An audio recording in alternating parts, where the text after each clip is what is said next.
All right, good morning, everybody, and welcome to the November 10th episode of the AM show, hosted live on AlphaMint. GM to all of you DGens that are showing up this morning. As always, I am your host, Clout Cobain, joined with me, the man roaming the streets of New York, living in his cardboard box with a 10-figure portfolio of NFTs, Mr. Free Market Capitalist. Hey now, this is the way.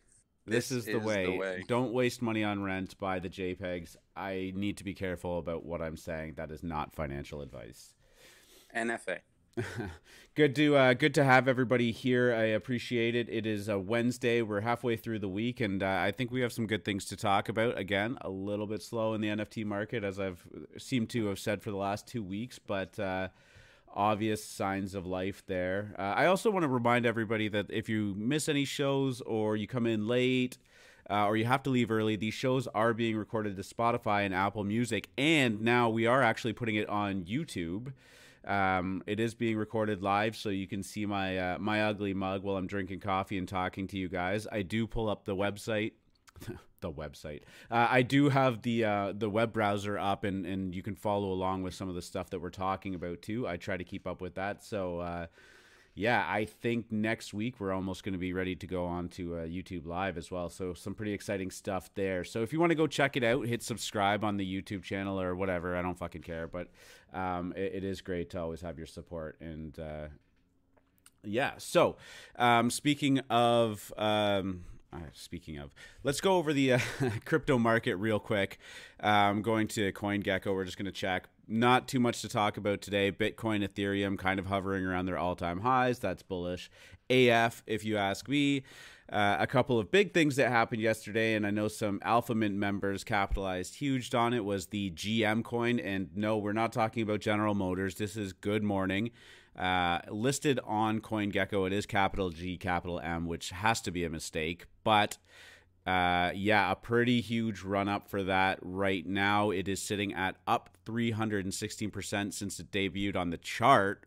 I saw it up 400%, but I know some of the members that got in even earlier were looking at almost 20 times returns on their money. So what's your take on GM? Well, I mean, this is classic meme coin, and it seems like something like this happens every week in crypto, but the co-founder of Solana was banned from Twitter for defending our favorite meme, which is GM. He took it to an extreme, but yeah. Yeah, it was a little much. We don't condone threatening someone's life at all.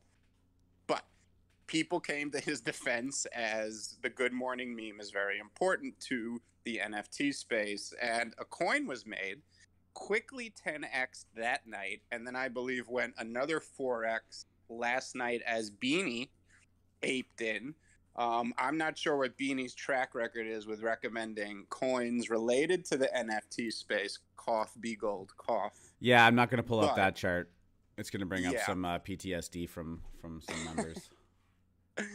But I think, you know, this is just the type of thing you always have to look out for. Memes are very powerful, and GM was kind of in everybody's face. This felt like an obvious play. I think market cap scared me away yesterday, which is one of my cardinal rules. You never pay attention to market cap during the hype cycle. It doesn't mean anything. They can go to $1 billion and crash back to 20 million, and it never happened, right? So whatever.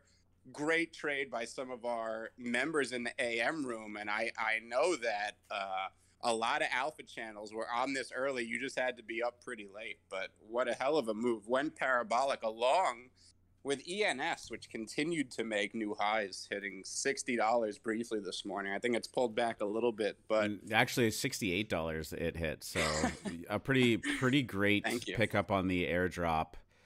If you had the ENS name, we discussed that quite a bit more in depth yesterday. But yeah, that train continues to roll. A lot of people calling for it to be the preeminent domain service in the crypto space. I would think it starts to get a little frothy above, around $100. I'm not recommending buying or selling, but if you own some, as it gets to that point, that tends to be where I see these high-profile airdrops start to peter out. There'll be a small pullback, then it'll make a slightly higher high, a few days after that as people wait and watch it consolidate. And then I think it's going to pull back pretty violently, maybe even down to $30. So if you got that airdrop, nothing wrong with keeping a moon bag for the long term. But I do think it's starting to get frothy above $70. I was targeting 100 from the beginning. So keep your eye on that. Free market dropping a little bit of price target action in here. Love to see it. And I have no stake in it, so I have no price targets. But you seem to be pretty on the money with that. So we will watch and see where that leads to. Moving away from traditional crypto and DeFi, we're going to move into the WGMI. We're going to do a quick segment about the one-day gainers, and a nice bounce back day for a lot of projects. Some of the ones leading the way, Lobster DAO, have no idea about that is, but it does have a 1.5 ETH floor, so I'm going to put that on a note to check it out. We better go look. Yeah, Head DAO following right behind it with a 40% gain off some announcements from Shamdu. They're now providing a little bit of utility with the Head token, being able to burn some of them for spots on whitelists that he's negotiating. So he listened to his hustle bros in the general chat and got out there and hustled some whitelist spots for the DAO members. So kind of encouraging.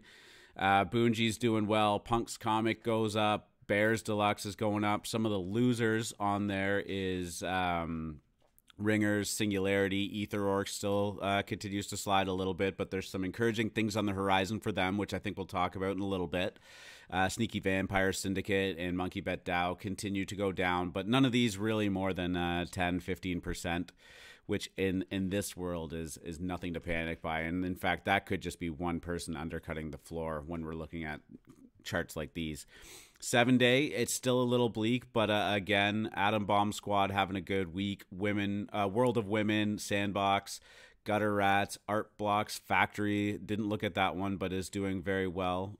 Doodles having a great week too. The one that's sitting at the top of the chart for the 7-day change is our beloved bastard Gan Punks. Yeah, we kind of started looking at them closely.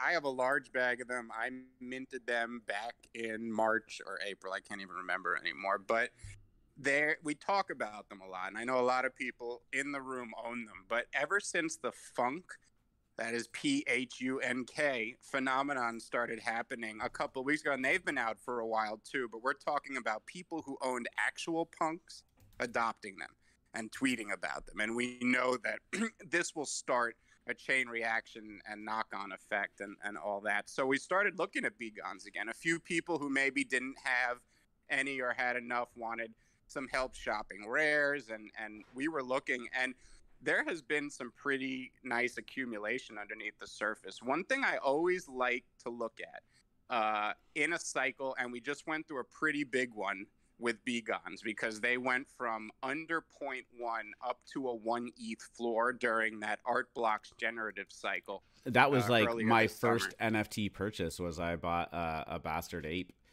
and watched that run up from 0.6, I think, to 1 ETH. Yeah, that was an exciting entrance for me. Yeah, and that was an all-time high for BGANs. They had minted out at 0.7. And, think about it. I'm talking minted out. This was the opposite of a Dutch auction. This was a bonding curve that wanted to capture demand by essentially it started at 0.2. And imagine a mint today saying they would start at 0.2. I think the last one was Mecca. We saw how that went. So they started at 0.2. And then every, I believe, 1,000 BGANs, the bonding curve went up, and it ended around 0.6 or 0.7. I don't remember exactly. They never got up there. It was a really failed launch. I mean, they launched right into the end of the last major bull run in NFTs, and people like to talk about we're in a bear market now. This isn't a bear market. This is a consolidation period, but the last bear market was about 2 months, and that was in between Mooncat Heist and Bored Apes. So this was a failed launch from the beginning. The bastard name is pretty appropriate, and they suffered. Like, a lot of people were excited about them, got in, and then they just kind of died at this price. After that last run, they got up to 1E. and we did see them crash pretty hard. Now I think they got to a low of 0.15. The floor's been up, but one thing I like to watch, last cycle there were a ton of rares available, and they got bought up during that run. None of them, almost none of them, went back on sale afterwards. And that means that they're in the hands of diamond-handed collectors now who are keeping these things because they like them or because they see much, much higher prices in the future. So we went a few days ago, started looking at what rares were available. I found maybe 2 or 3 that were well priced for what they were. Now you can go and there are quite a few rares for sale at 20, 40, 60, and you laugh because you look at the floor, but I promise the people who have them priced there think they're going to get that and aren't going to let them go until they do.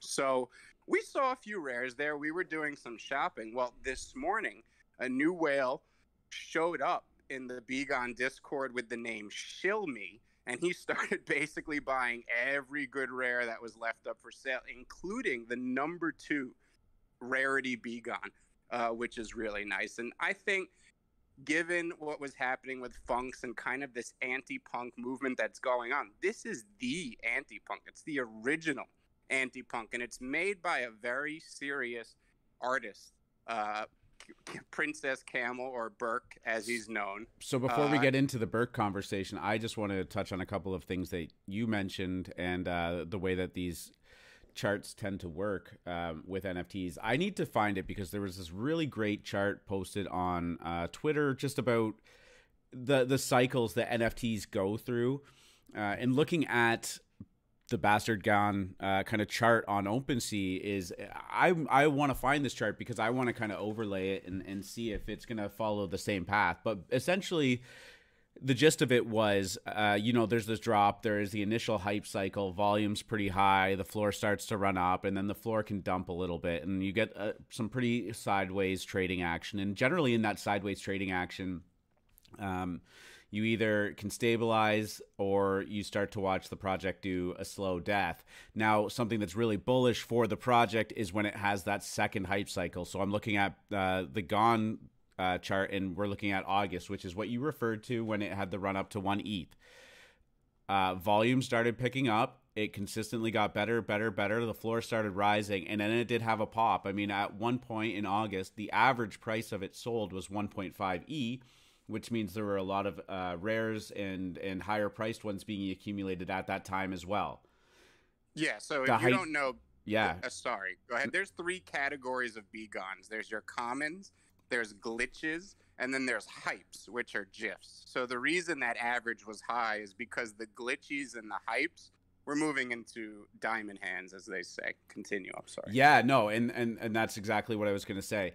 After that hype cycle and that accumulation phase ended, we had that, the volume subsided, and now we've been trading sideways for a while. Even through the bear market, it has gone down. I'm not going to lie. The floor has kind of slowly went down from 0.5, 0.4, 0.3, 0.2.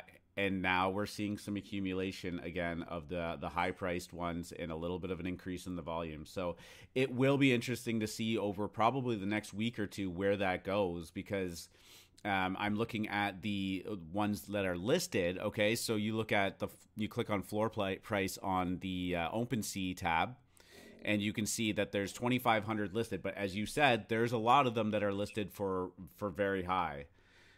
So when you look at Ethereum, the price in Ethereum, and you go under 1E, there's only 500 bastards listed for under 1E, which is actually a pretty thin floor.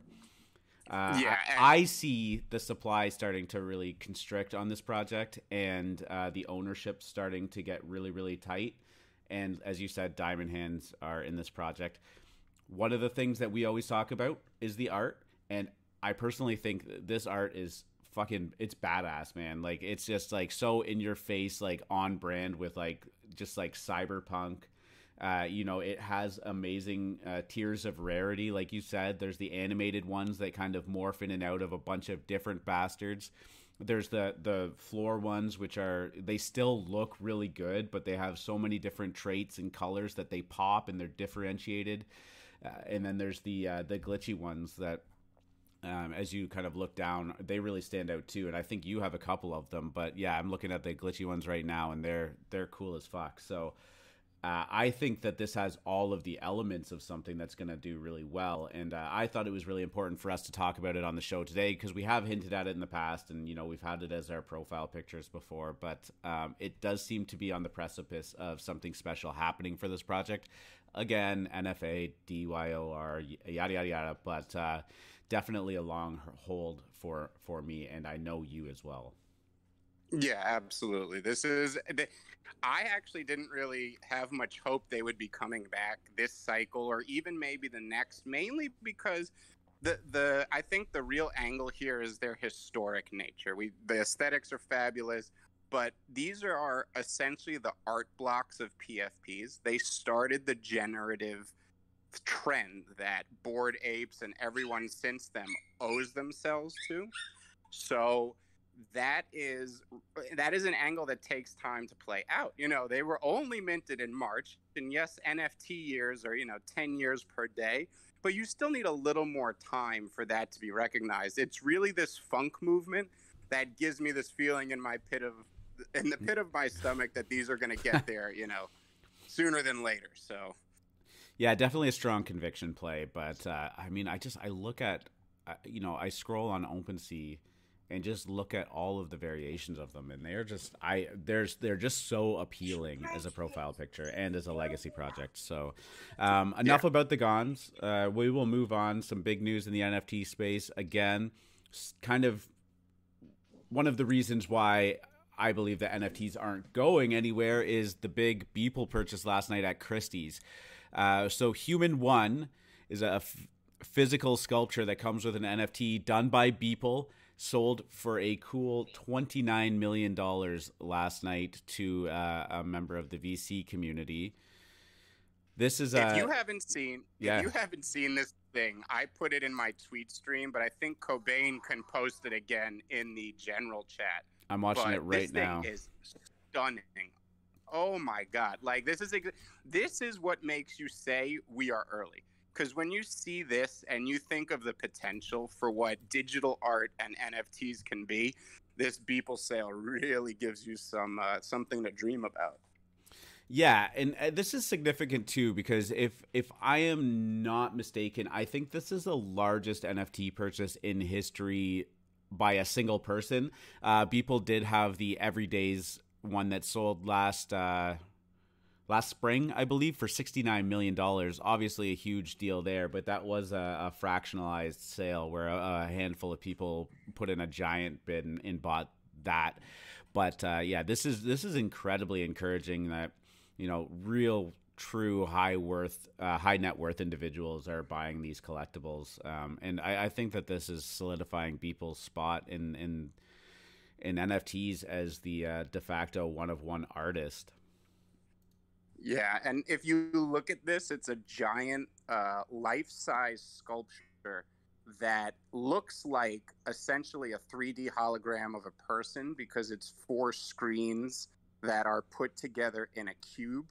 But I used to rant all the time about how much hardware is going to really play a role, and that, NFTs are great and we all understand the value, but just showing it to somebody on your phone or on your laptop, it really doesn't make sense. And the Apple Watch, I think right now, is kind of the closest thing you have to be able to flex these things. We saw at NFT NYC, it was the way that people were kind of displaying, with the exception of a few very cool experimental hardware that was there. It was really the only way to display this. So this Beeple thing is really, really cool.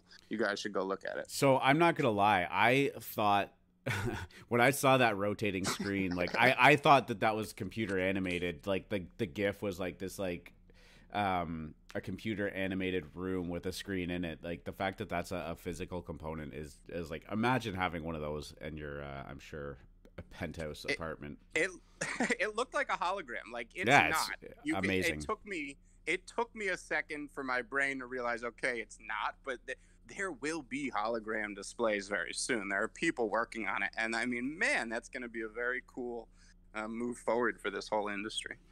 Beeple doing all right for himself. Okay, next topic. Somebody else that's doing pretty well for themselves, but really likes to talk, is GaryVee, and he is now calling for the NFT winter is coming. I guess in his Game of Thrones kind of light, but GaryVee, definitely somebody that can be you love him, you hate him kind of personality.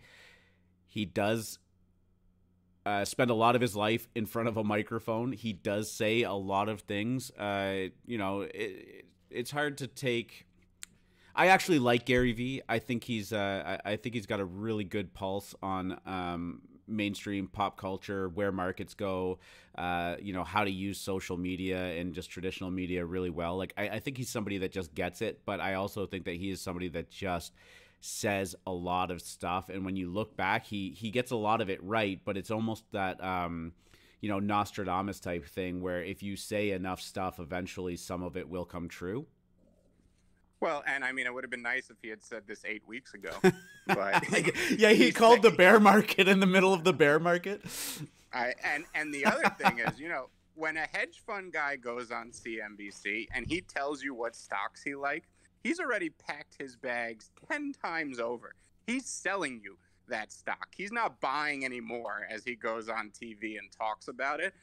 They do the opposite when they want to buy things. They tell you, we don't know. I mean, look at Bill Ackman on CNBC right as COVID was hitting its peak. He went on TV at the exact bottom of the S&P 500 and said things were going to get a lot worse. This is apocalyptic. And it's because these guys want to buy things on sales. They always have liquidity. If they don't, they'll borrow from the bank. So, you have to take these things with a grain of salt when very wealthy liquid people tell you to, be careful, sell your assets, winter is coming. Usually means we're closer to a bottom than a top. You know what? Honestly, the worst thing about this article as I read it is the advertisement that's saying dying liver, and I'm not sure if my computer is trying to tell me something, but maybe pause. For, hey, these targeted advertising campaigns are pretty accurate, so I have some concern. It's been listening to my microphone a lot. The BGAN bot has been going off the whole show, by the way. My wrist keeps vibrating. Just are we moving the BGAN market? Yeah, that must have been us. Yeah. Burr. Nice.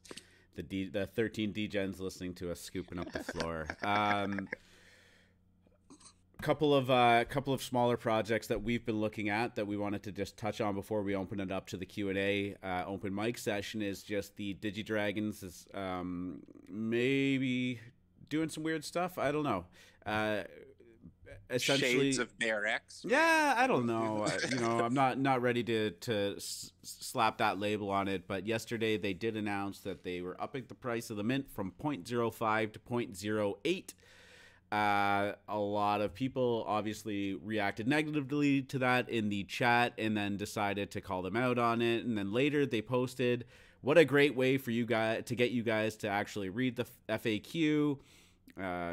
Jokes on you. You got to be careful out there with scams and minting abound. Like, price isn't actually going up, but it's like one of those, like you on YouTube when there's somebody breaks somebody's leg with a baseball bat and then just be like, oh, it was a prank, bro, like social experiment. I don't know if this was actually something that was planned out, or they tried to maybe get a little bit greedy with the mint and then had second thoughts based on the community reaction. Don't know that this is going to do any damage to them. I still like the art. I'm not ready to pass too much judgment on it yet, but yeah, if you want to talk about the pros and cons of a project, this might fall in the con category. Yeah, I'm really not sure what's worse, whether they planned this out on purpose or whether they pivoted after they got reaction from the crowd, because both scenarios make me raise eyebrows. Like, that's not a tactic you need to use to have people get serious about safety, all right? Like, that you do not screw around when it's a first come, first serve, quick trigger, better get your ETH into the contract type of world, because people are just, they're not thinking before they do these things. So do not trick people into being safer or reading the FAQs. I hope this was they decided to raise it to 0.08 because they thought they had leverage with such a nice reception. And then when they got the reaction, they decided to pivot back. But it's just, these are the type of things that a project should not do. And you could really save yourself the trouble by not talking too much about your roadmap, especially if you have good art. You know, we really like the Digi Dragons, and you will build a culture and a community on the art alone if it's good enough. You don't need anything else. So why put your roadmap out there before you have to use it when you need it, when you have ammo to use? So if they had never mentioned the mint price from the beginning, and then once everything was ready to go and decided we're going to mint at 0.08, I don't think they would have had such a rebellion. I mean, it's great art. It's a very low supply. We're talking 1,500. I mean, this is even lower than the quote-unquote low supply projects. Draka and Digi Dragons are taking it to an extreme. So I don't think people would have put their eyebrow up at that type of mint price, but whatever tactic they were doing, it's not how you should be running a project. And we're not saying this is BearX amateur level team yet, but it's, you know, first red flag. Let's see how they continue after this, because we really like the art. I'm still trying to get on that whitelist. Yeah, I mean, it was sort of like a smoke detector salesman starting a fire in somebody's house. You know, like, whoa, well, we could have prevented all of this from happening if you had just bought a smoke detector. There you go. No, I mean, that is the analogy. You make a good point that tricks in games and whatnot are probably not the place to do it when you're talking about, and you know, we're talking 0.05 ETH and 0.08 ETH, which might not seem like a lot in terms of ETH, but we're talking about hundreds and hundreds and hundreds of dollars to mint a project for people, right? So at the end of the day, when you're kind of doing that crossover calculation, it's no amount. It's no small amount, right? Like if you were expecting to go buy a pair of Nikes at the store and then you showed up and they were $500 more than you expected, right? Yeah, and you know, you're not seeing Pranksy and Sneaky and Not a Whale in there clamoring to get on the whitelist. They don't care. The people in there clamoring to get on the whitelist have no liquidity. These 0.03s matter. I mean, everyone knows the deal. You want to mint multiples. Nobody wants to mint one. It leaves you with a tough decision, right? You want to mint multiples. That 0.03 means a lot to people who don't have liquidity. Yep, 100%. There was, oh God, there was one other topic I wanted to talk about while we said that. I don't know. Anyways, moving on, another project that's gone through a bunch of weird phases is the Evolving Foxes. This is bullish to me, not because of the project, but because it was a Discord that popped up that had almost no information about the actual drop itself. There was a lot of hype to get on whitelist. There was a lot of movement in the Discord, a lot of chatter.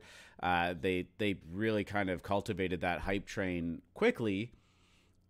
And then some weird shit started happening, and now they have not even come close to minting out. And that project, you might as well put a nail in the coffin. I think it's dead.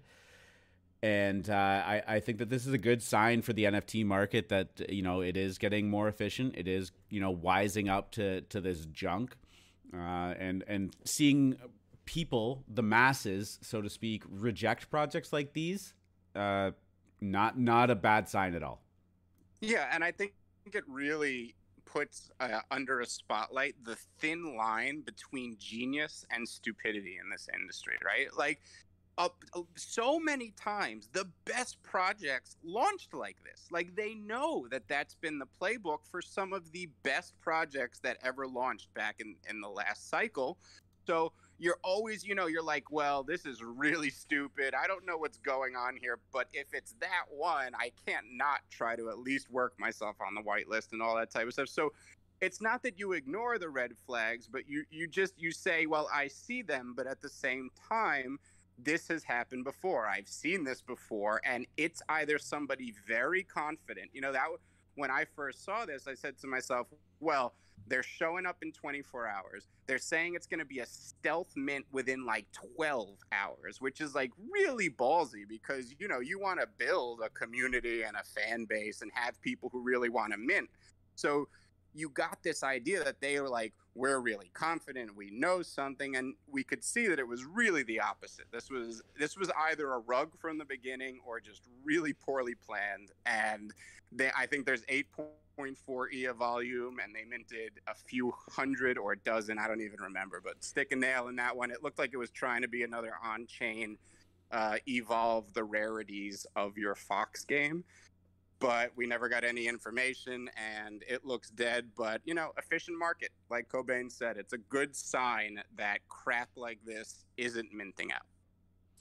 I literally, as we were talking about it, just left the Discord server, so I am probably never going to look at that again, and I'm going to be okay with that.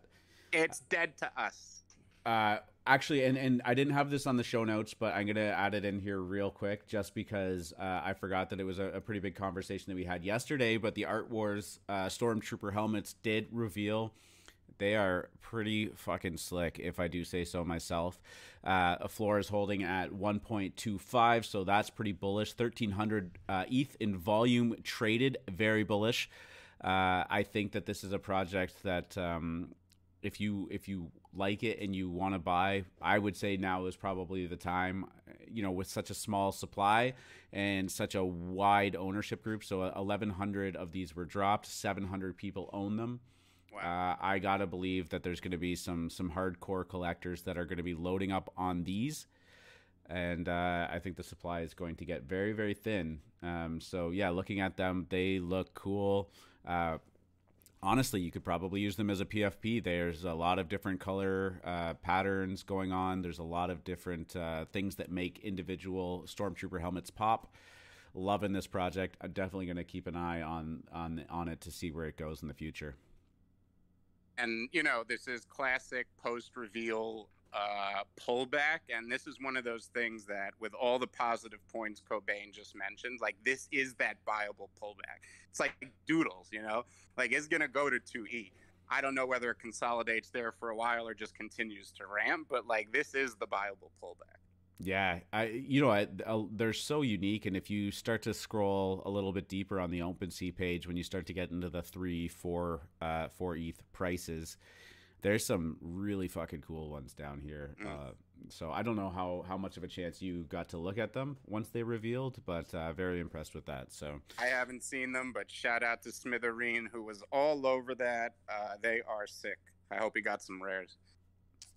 Yeah, absolutely. A 3D project that seems to have kind of done it right. So it'd be interesting to see if they expand on that, if they do more with it. These would look amazing as physicals sitting on a desk or something. So I'm wondering if that's the direction they're going, because when they were talking about you can't license them in the United States, but everywhere else it's cool, I'm wondering if that's the plan. Yeah. Pretty dope. So on that note, we are going to let you guys get your hands up, and if you want to join us up on the stage and hang out for the next 10, 15, 20 minutes, it should be pretty good. Glad to see a lot of familiar faces back in here again. Definitely a hump day in the NFT space as well as the IRL, as we have some low viewership numbers today, and that kind of ebbs and flows throughout the week. But yeah, I appreciate everybody tuning in so far. So felt like bull market numbers yesterday. Close to 30. And as I said, if you missed anything, go check it out on YouTube or Spotify. Always helps us out when those get listened to too. So yeah, if anyone wants to jump up here and talk.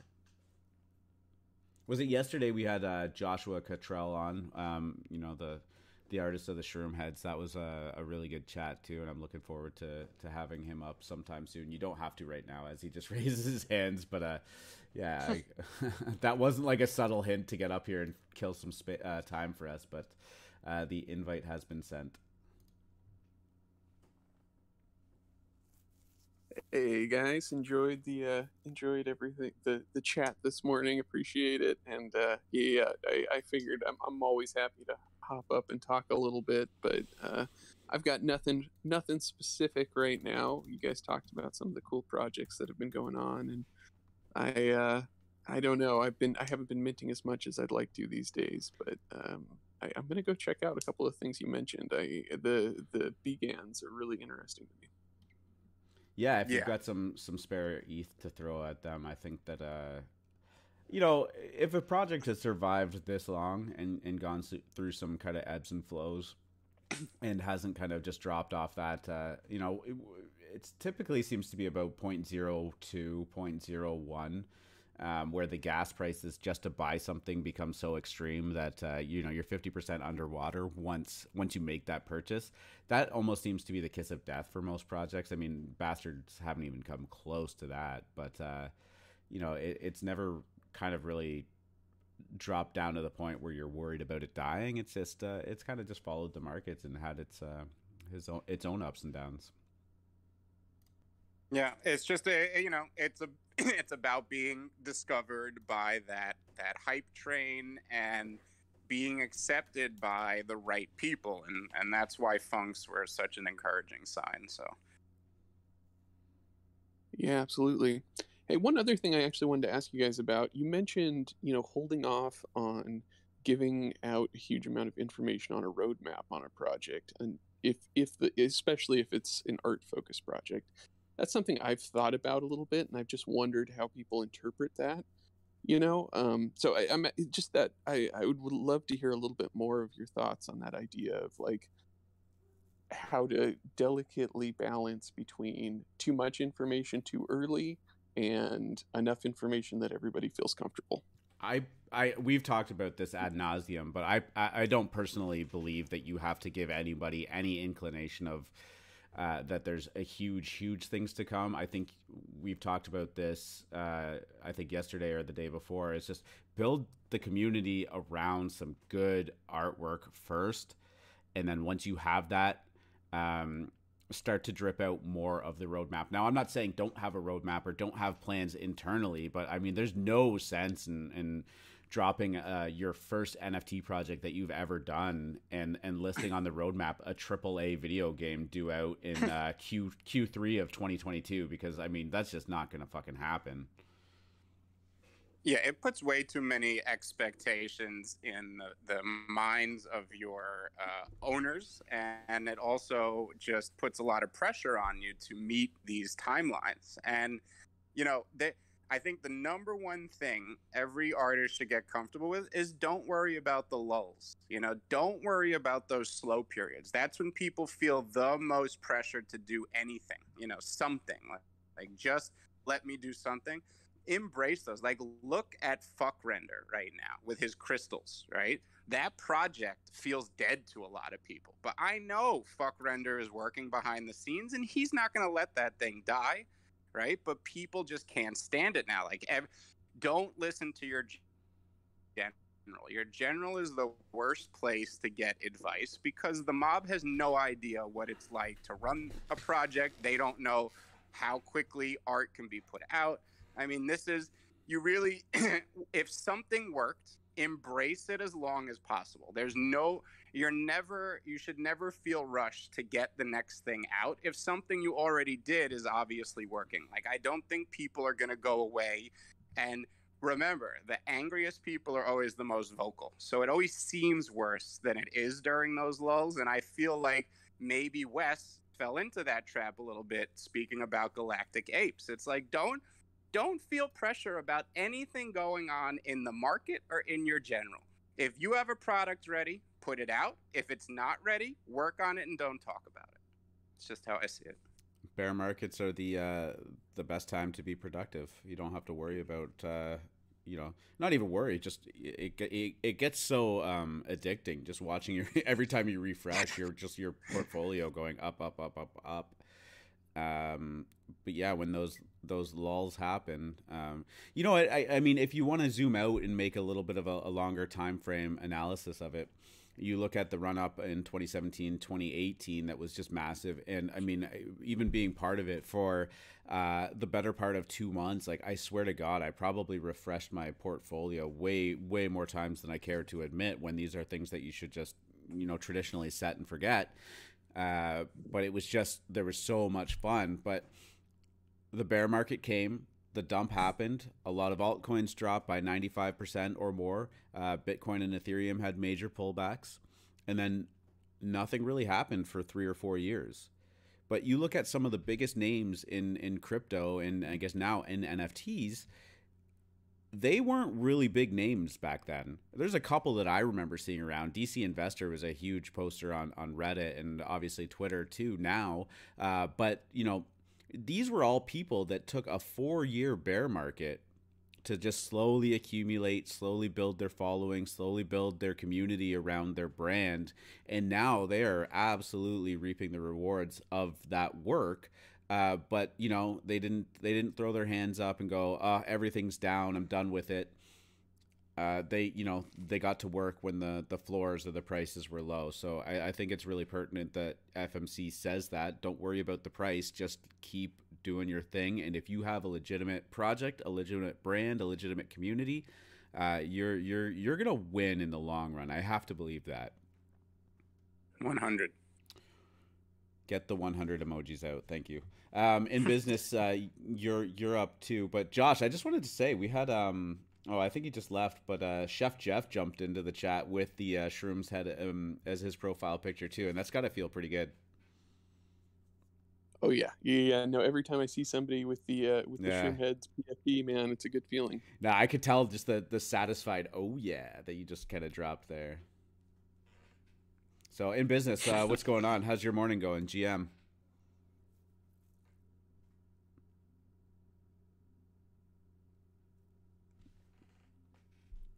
The classic 15 seconds of awkward silence.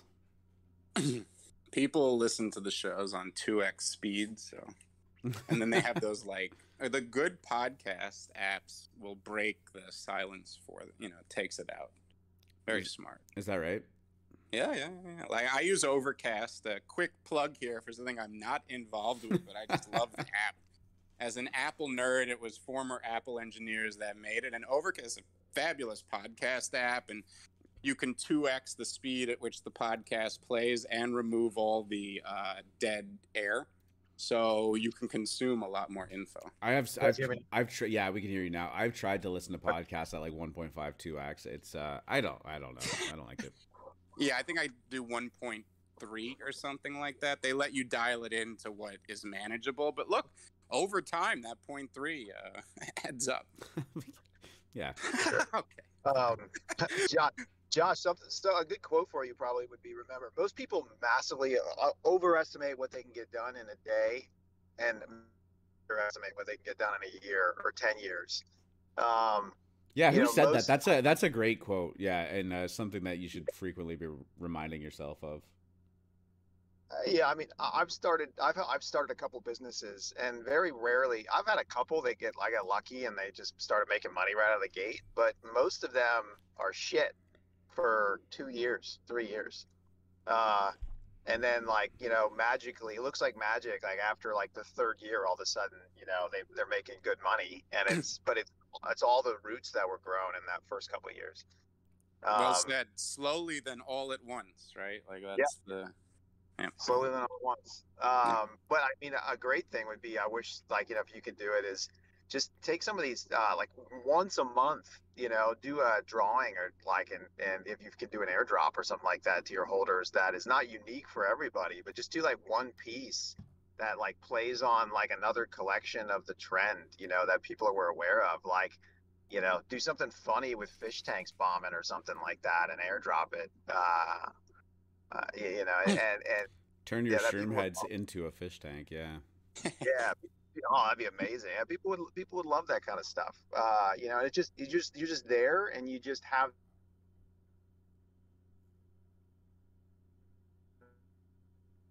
that. I haven't heard from him in a couple weeks, but he's so consistent. I know that he's gonna deliver the next piece. I don't even have to worry about it. Sorry, you cut out a little bit. Who is that? What was that again? No, I said if you can be that guy that just over time is the consistent one that just delivers, even if it's not all at once. And if you're just a really great artist, you're gonna have that hype and then a disappointment when you don't meet your roadmap, because 95% there's no way. People don't have the subject matter expertise. These are people are just massively underestimating how much effort some of this stuff takes.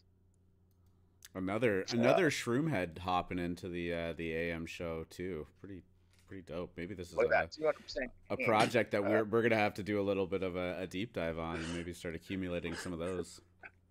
We're taking over here, guys. Yeah, yeah, man. I'll do a little bit of hype building here, which is that the next series is coming up.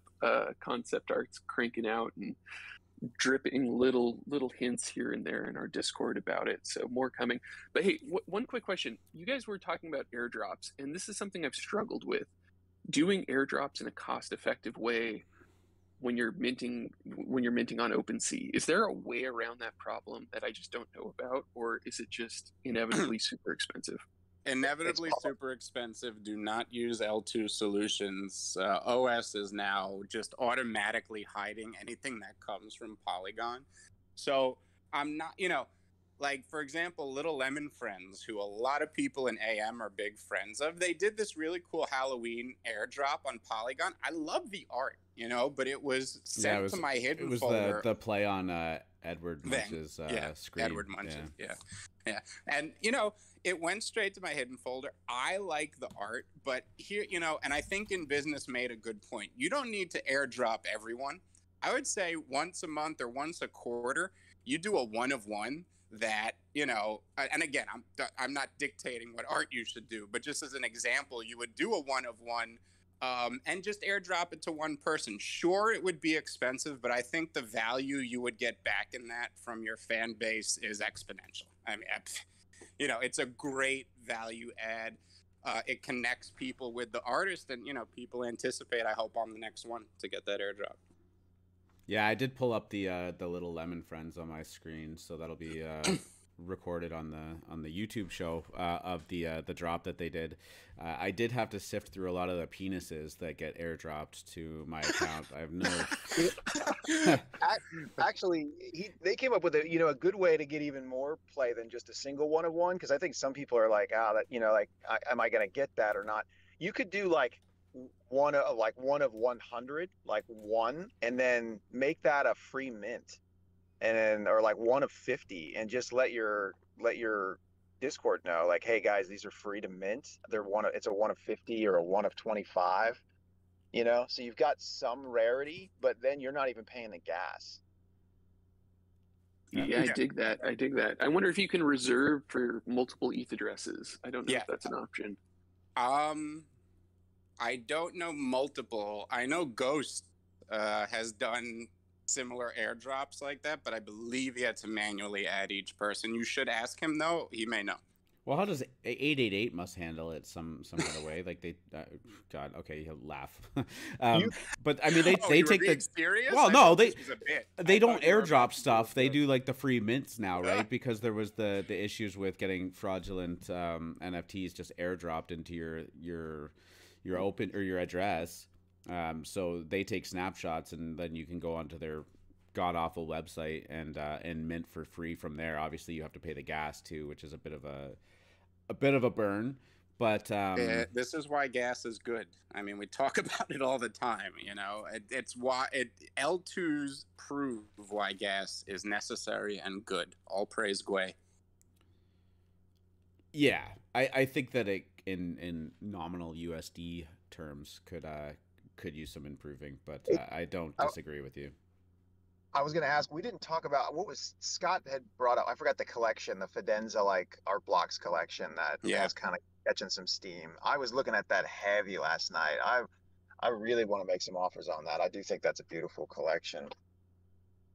My general take on art blocks curated is they're going to have $1 million floor, and that could sound ridiculous, and I don't know what that'll be in Ethereum when it happens, but this is, if any gen art is going to make it, it's art blocks. It defines a movement that I really think is not understood by even the art world yet, and these, the curated specifically, I really do believe is going to have an astronomical floor in 5 to 6 years. So, when you have the type of ETH where you can weth offer things to HODL, oh yeah, I like this collection.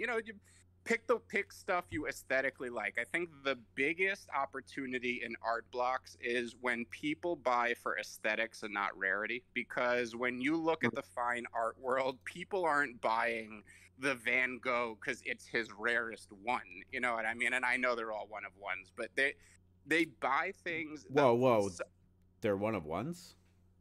What, Van Gogh? Yeah, I'm just fucking around. All right. So so I think that aesthetics are discounted nowadays. There's too much value placed on rarity. So I do think there's some mean reversion at the very least there, where the more aesthetic things closer to the floor are going to get a higher premium in the future. So that's one way I like to shop curated when I'm thinking about something I want to put in my long-term portfolio. Yeah. All right. If anyone else wants to jump up and say hi or talk, we've got about 10 more minutes. We can hang out. Do you guys have? If nobody else raised their hands, are you guys aware of any project launch coming up that have token that have kind of teased an airdrop? I have some of the ciphers, and I've started looking into Discord, just being like, like just searching for token or after the ENS thing. They're promising one in first quarter of 2022, which is a little too far for me, but isn't that like 2 months away? That's right. That's a good point. I forgot it's like November already. Oh yeah, man. I know that we all have short time horizons, but like, holy time now. Yeah, seriously, if it's not 45 minutes, it's out. But I do think we're getting to a point where markets are so efficient that airdrops get priced in pretty quickly. And it's just like dividends in the stock market, right? Like, once it goes ex div, it tends to go down by that much right after the dividend is paid out to counteract anyone that just bought the stock for the dividend itself. So I think this is happening with airdrops, and it's not quite the panacea it's made out to be, unless you're talking about artists like Josh who are, very small collections, and when they drop, that Zaf God that I sold at the beginning of this week for 1E was an airdrop, and I still have the original painting. So those I think are, pretty cool and to look forward to. Stuff like monkeys, which are still great. I don't think you buy an ape because now that I'm going to get this monkey, it's free money and a value add, at least not as a short-term trade. Sure, as the project attains a floor that it's worth, this will be a good trade, but most people are short-term focused in this room, so I don't think there's a lot of arbitrage left with airdrops that are known by the public. They have to be a surprise. Yeah, I think it's one of those instances where like you get in early. It's almost like that really, really quickly shifting meta that was happening in the NFT world like 2 months ago, right? Where it was just like there was the text-based thing, and then like the second that you realized that text-based was the new meta, it was already too late to actually get in on any of it. And then there was generative had its time, and then there was just the pixel art, et cetera, right? Like there's obviously the real quality projects that can kind of transcend the meta that's going on at the time. But yeah, it's almost like one of those things where once you realize that this is the opportunity, it's already too late. I think. I mean, that's we talked about GM a little bit yesterday morning, and I didn't ape into that because I felt like I was too late. Obviously, I wasn't, but I don't think that you get that chance 2 or 3 more times. Yeah, over time, that's not a good play, even if it works out once or twice. Right, exactly. So, my space loot is confirmation bias of said play. All right, guys. I think on that note, we will probably wrap this up. So I just wanted to thank everybody again for tuning in. We got tomorrow's show and Friday's show coming up this week before we take the weekend off and start it all over again next week. So I hope everyone's Wednesday is great. And as always, these shows are going to be uploaded to Spotify, Apple Music, and now YouTube. If you want to go check out the YouTube one today, I have a a new hat that I'm wearing that might be of interest to some people. Yeah. Don't worry, it's nothing scandalous, nothing racy, but yeah. So again, appreciate the love as always, and we will start over again tomorrow. Yes, absolutely. Good luck out there, DGens. I think I'm going to just be working the Digi Dragons whitelist again today and hanging out in AM, but I'll see you out there. Yeah, good luck at the tables, as Free Market would say. Good luck.